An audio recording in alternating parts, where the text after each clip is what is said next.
morning and welcome back to the Weather Academy. Today we're going to be talking about something that happens quite frequently actually, the polar vortex. Now here are the words polar vortex a lot in the news or even as we discuss our forecast, especially in the winter time. But the polar vortex is actually something that is happening all year round.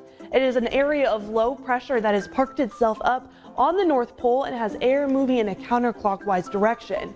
Now we also have a polar jet stream, or these strong upper level winds that are usually camped out along the United States and Canadian border. That's helped keeping all the cold air off towards the north, allowing us here in the United States to see warm air throughout much of the year. This is a stable polar vortex and usually what we see in the summertime.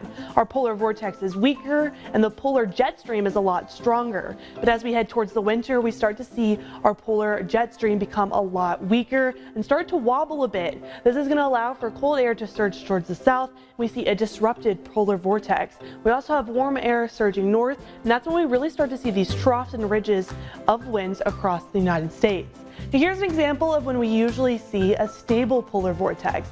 Warm conditions, much like what we've been seeing the last couple of weeks here in December, and our polar jet stream stays well off towards the north.